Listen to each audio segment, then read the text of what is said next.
To succeed, you gotta do your best. But to win, you gotta be the best. What up? It's me, Prez, back at you with another Real Ninja Reacts. We got a video here today, and it's called Most Haunted Places in Illinois. So if you didn't know, I'm from Springfield, Illinois, so maybe they got something around from my town on this video. So who knows? But before we get started with the video, don't forget to like, comment, and subscribe. You know, do all that stuff that us content creators actually do that you never do. But if you don't want to do that, it's because you want to support me in a different way. You want to support me with some money. You got that paper, right? Yes. There's a Cash App scrolling at the bottom right here. You see it. You see it. Go ahead and send me $5. Say, Prez, you're doing a good job. Keep up the good work. But y'all ain't going to do that. Y'all never send me no money. Jeez. I'm going to continue to do what I do. I'm going to continue to do what I do. Y'all don't got to send me no money. But without further ado, we're going to start this video. So we got a video here, and it's called Most Haunted Places in Illinois. Let's go. An overgrown graveyard stalked by chilling ghostly presences, a weathered old mansion harboring the spirits of its former owners, and a desolate country road where mysterious apparitions are likely to hitch a ride await on this list of some of the most haunted places in Illinois. Let's jump right in.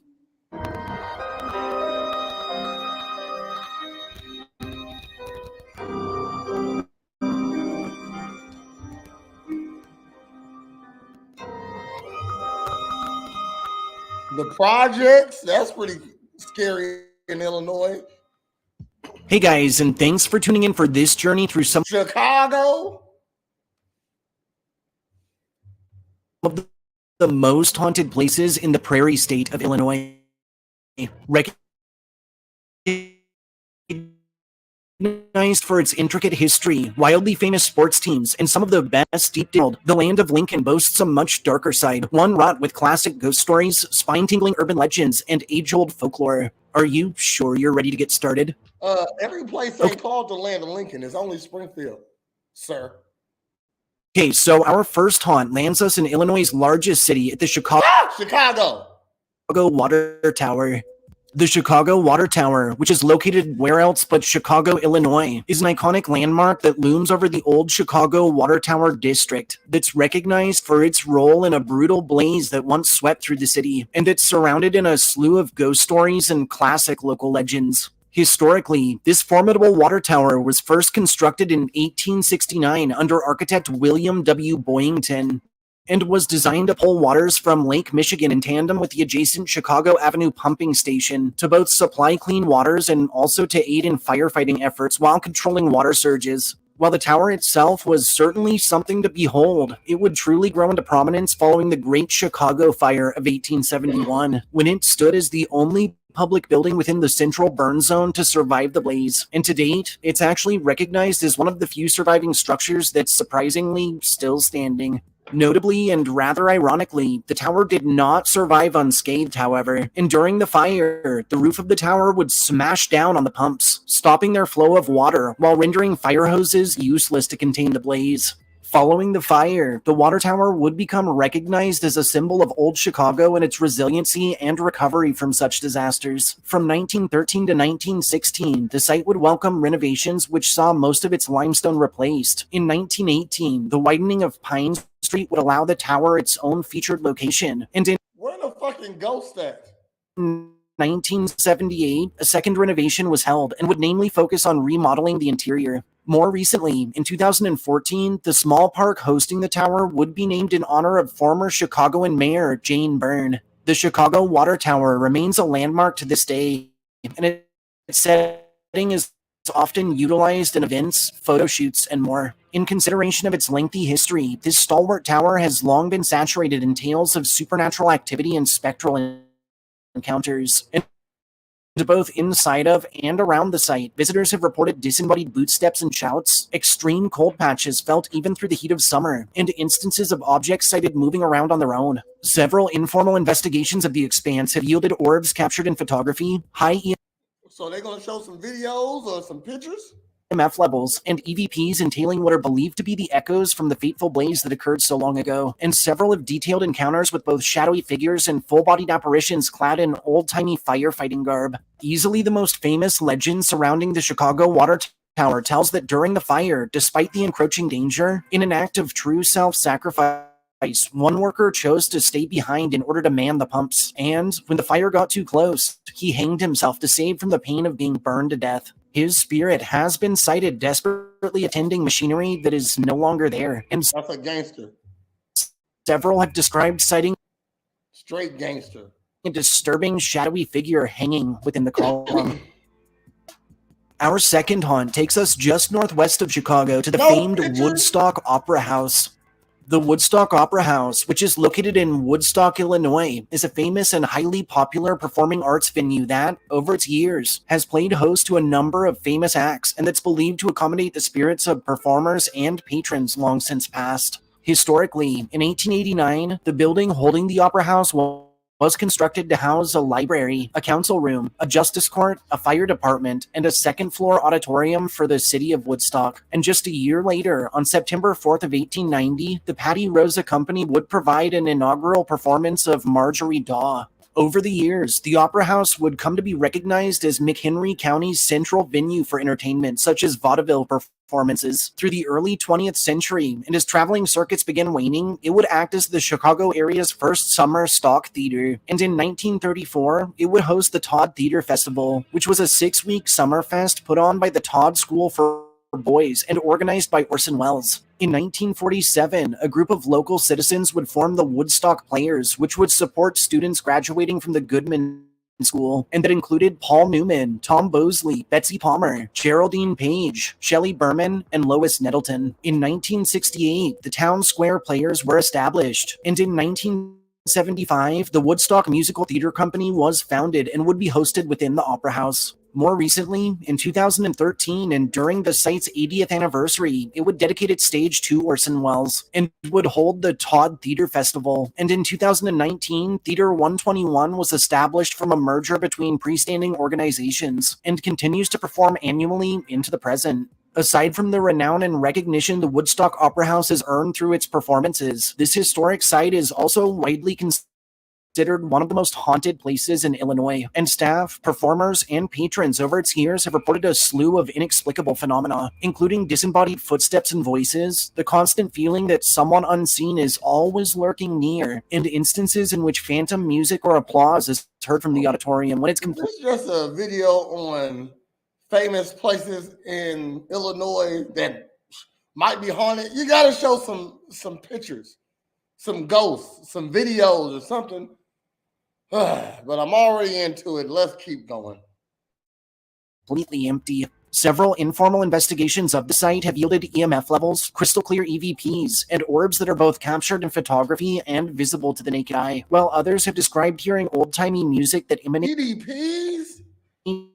from thin air and run-ins with shadowy manifestations. By far the most famous ghost story surrounding this opera house tells of a beautiful former actress named Elvira. According to this legend, long ago, Elvira had dreams of making it big. However, when she tried out for her dream part, another girl was chosen instead, resulting in her falling into a deep depression and taking her own life by way of leaping from the tallest point of the building. To date, Elvira's sulking spirit has been spied wandering the property or replaying her final moments, and her old seat, DD-113, showing like paper clippings or news footage of this actually happening.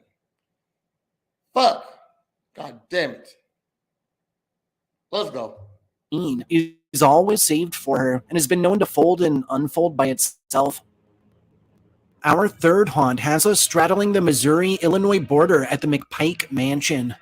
The McPike Mansion, or Mount Lookout, is a prominent and sweeping estate placed out of Alton, Illinois, in the greater St. Louis metro that fits the bill as the classic weathered old haunted house, and its bounds are tied to a number of local legends and tales of the otherworldly. Historically, in 1869, construction of the McPike Mansion was started under Henry Guest McPike and was designed by architect Louis Pfeifenberger. In the same year, Rulander and Diana grapes produced on-site were considered amongst the finest at the Mississippi Valley Exhibition. For a time, McPike, who was a savvy businessman and real estate investor, would actually serve as mayor of Alton, and later, through the 1880s, he would act as the librarian of the Alton Southern Illinois Horticultural Society before, in 1910, McPike and McFoggenberger. passing on due to illness right within the confines of his lavish abode. Over the years, the McPike mansion would change hands a number of times. In 1925, it was purchased under Paul A. Leitschinger, who would reside on site while renting out rooms until his passing in 1945. And through subsequent years, the site would be left abandoned and would stand the tests of both time and ransackers, who would end up stealing what was left of its furnishings, decor, and amenities, including its toilets. More recently, on June 17th of 1980, the property would be listed on the National Register of Historic Places, spurring an interest in its preservation. And in 1994, it was purchased by Sharon and George Ludke, who initially intended to transform the estate into a hotel under promise of government backing. Unfortunately, but not all that unexpectedly, following their purchase, federal, state, and local governments would bow out. However, undeterred, the couple would set to work on their own renovations, which they funded through donations and tours. And in 2017, the Alton Historic Commission would actually present them with awards for their efforts. The McPike Mansion remains open into the present, offering a range of touring options, events, and even opportunities for private investigations.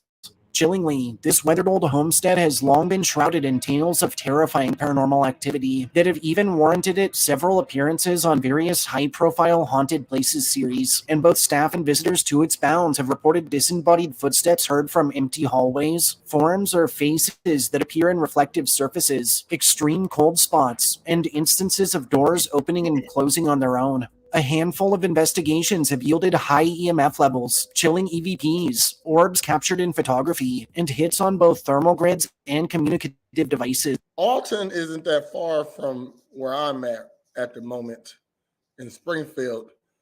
Maybe me and my co-host can go do some investigations, because obviously he ain't got no fucking pictures or no ghosts here or no videos of EMPs and TRTs and heat complexes, whatever. While other accounts detail objects sighted moving around inexplicably, the phantom sense of tobacco smoke and old-timey perfume or cologne, and a strange dizzy feeling that's become so strong at times it's resulted in some having to leave the property entirely. The most famous McPike legend claims the old home's premises is stalked by the spirit of its original owner, being Henry, and a multitude of reports entail encounters with an apparition fitting his description, who is often sighted ascending or descending the stair, and that most believe is simply keeping an eye over his treasured manor from beyond the grave. And on to number 4, which takes us on a trip down the infamous and iconic Kennedy Hill Road. The township of Byron, which is placed along the Rock River in Ogle County, Illinois, is a sleepy community shrouded in history that ties itself to one of the state's creepiest urban legends, which in turn is associated to a rural stretch of road rumored to harbor a handful of chilling ghostly presences. Historically, through the early 19th century, founding members of Oregon and Rochelle, Illinois, who were actually descendants of the English Puritans who'd settled all along the East Coast through the 1600s, would arrive to the Ogle County area from New England, and would be comprised namely of farming families whose journeys were made all the easier by the 1825 construction of the Erie Canal. Upon their arrival, they would find a vast range of forests and prairies, and would begin construction of various roadways, government buildings, and postal routes. Notably, these initial settlers were namely Episcopalian and were strong proponents of education and abolitionism. In 1836, Ogle County was established out of Joe Davies and LaSalle counties, and would derive its moniker from Revolutionary War hero Joseph Ogle, who'd settled in Illinois by 1785. By 1837, what was previously upheld under Joe Davies County would fully transition to an Ogle County government, and in 1839, a portion of Ogle County would break away to form our modern Lee County. Later, in 1841, an Ogle County courthouse was designated, but would burn to the ground before it could see even one day of use, after which another courthouse wouldn't be established until 1891, and this newer unit stands as the county's court to this very day. It ain't a place in Illinois to look like this broccoli of trees, okay? This shit looks beautiful, okay? I'm just joking. I don't know if this. I ain't gonna say ain't no place in Illinois look like this, but where is this place? Where's the ghost at? More recently, a 2020 census would list Ogle County with a population of just under 52,000. Predating the founding of the county itself by just 1 year, Byron, which was founded in 1835, is an unassuming small locale recognized namely for its Byron Nuclear Generating Station, which is actually one of the last nuclear power plants commissioned by the US and boasts one hell of a small-town ghost story. Traveling just north of Byron along the Rock River, one can find an inconspicuous country route known as Kennedy Hill Road. Chillingly, this rural byway is recognized as one of the state's most haunted locales. And both those who live in the area and motorists who have braved it have reported a range of otherworldly phenomena, including phantom radio transmissions, strange bursts of wind, and extreme cold spots. How are they reporting this? Where is the proof that it's been reported? YouTube channel. Instances of vehicles stalling out or of parked cars refusing to start entirely. Those who have walked Kennedy Hill have described disembodied footsteps, ghostly voices that drift on the winds, and sightings of unknown or unidentifiable animals that slink through the nearby woodlands, while a handful of informal investigations have yielded high EMF levels, chilling EVPs, and hits on communicative devices such as spirit boxes or Ouija boards. By far the most famous standing local legend, and one that a number of dark tourists travel to the locale to test, is that of the Phantom Lady of Kennedy Hill Road. Sightings of this mysterious woman began around 1980, when one Kim Anderson reported turning down the route after attending church just weeks before Christmas, after which she sighted a young woman who, despite the cold, was walking towards Byron clad in nothing but shorts and a light top. Despite her lack of adequate seasonal attire, this woman did not appear cold and walked as if in a trance. Over subsequent weeks, months, and years, this same woman has been sighted numerous times, and though many have stopped to offer help, with several even claiming to have picked her up, she always seems to vanish just before reaching town. Saving the best for last, our fifth and final... God damn it. Saving the best for last, huh? Because I was sure about to turn this motherfucker off.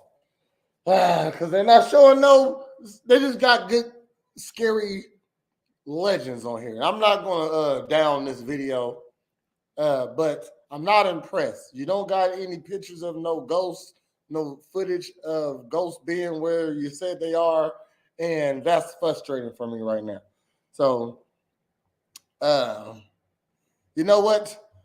If you want to, they save the best for last, but if you want to see it, you can go ahead and see it yourself, because they didn't piss me off. You know what I mean? I like proof of my ghost, okay? I don't believe in ghosts, by the way. Ghosts aren't real. I feel like it's an explanation for all that happens, you know. Definitely these YouTube videos. YouTube videos nowadays, when it comes to ghost footage and ghost sightings, I feel like they're almost like magicians, you know. So just like you standing next to a magician and they got a card flying right in front of your face, and you can't see how it works.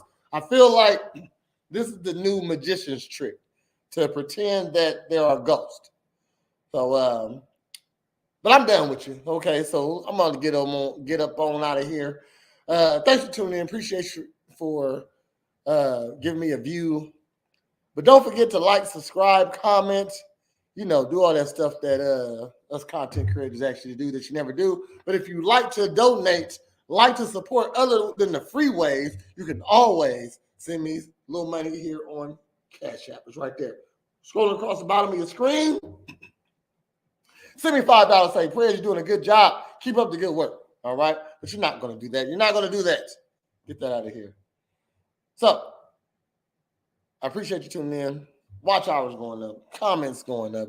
Everything's going up. I really appreciate it. I would like to reach 1,000 subscribers by the end of April. I don't think it's going to happen because I get like 10 or 15 new ones each week.